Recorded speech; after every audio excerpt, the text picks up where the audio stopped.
পথ দুর্ঘটনায় ভারতীকে হারিয়ে চোখে জল ছোট থেকে বড় সকলের। রাস্তায় ঘোরা থেকে শুরু করে খাবার সংগ্রহ নির্দ্বিধায় জোগাড় করত ভারতী। সকলকে ছেড়ে চলে গেলেন ভারতী। কে এই ভারতী? যদি ঘাটাল পাঁশকুড়া রাজ্য সড়ক দিয়ে আপনি যাতায়াত করেন কিংবা কোনো দরকারে ঘাটাল গিয়েছেন কিংবা দাসপুর, নিশ্চয়ই একবার হলেও চোখে পড়েছে এই ভারতীকে। রাস্তায় ঘুরে বেড়াতো ভারতী, সকলের সাথে ভালো ব্যবহার করত, খিদে পেলে মানুষজনের কাছ থেকে খাবার চেয়ে খেত। কিন্তু যদি কেউ তাকে উত্তপ্ত করার চেষ্টা করত তাহলে জবাব দিতে ছাড়ত না ভারতী।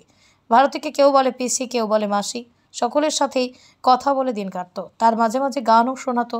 গাড়ির গলাও বেশ ভালোই ছিল, কিন্তু আর নেই সেই ভারতী। সকালেই গতকাল ঘাটাল পাঁশকুড়া রাজ্য সড়কের ঘাটালে দুর্ঘটনার কবলে পড়ে ভারতী দে। স্থানীয় সূত্রে জানা যায়, নিয়ন্ত্রণ হারিয়ে একটি মোটর বাইক ভারতী দেকে সজোরে ধাক্কা মারে। রাস্তাতেই লুটিয়ে পড়ে ভারতী দে। স্থানীয় মানুষজন উদ্ধার করে ঘাটাল হাসপাতালে নিয়ে যায়। হাসপাতালে যাওয়ার পরে কর্তব্যরত চিকিৎসক মৃত ঘোষণা করে ভারতীকে।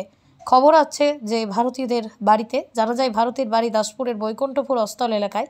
তার নিথর দেহ গ্রামে আসতেই শোকের ছায়া গ্রাম জুড়ে। আর নেই ভারতী দে। অনেকেই ভালোবাসতেন, অনেককে ভালোবেসে গানও শোনাতেন। তাই বিভিন্ন জায়গা থেকে তাকে শেষবারের মতো দেখতে চোখে জল নিয়ে ভিড় জমিয়েছে এলাকায়।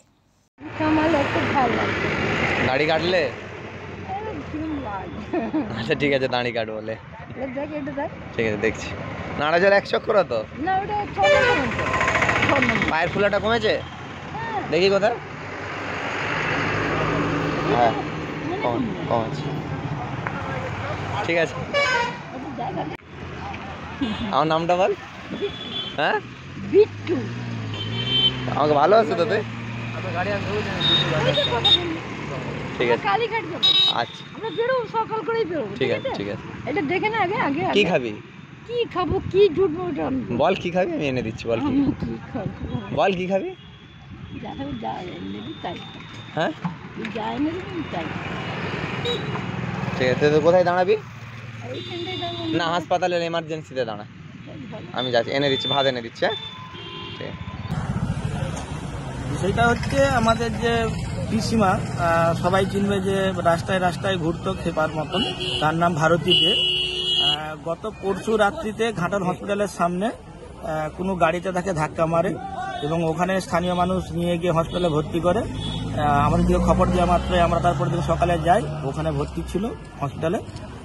গতকাল বিকেল 5টার সময় মারা গিয়েছে এবং তা আজকে নিয়েছে তার দাহ কার্যের জন্য। আমরা গ্রামবাসী এবং সকলে সহযোগিতা করে পুরোনো কাজ চলছে। আপনার নাম? আমার নাম সুখদেব দলুই। বাড়ি? বাড়ি আমার এই বৈকুণ্ঠপুর গ্রামে।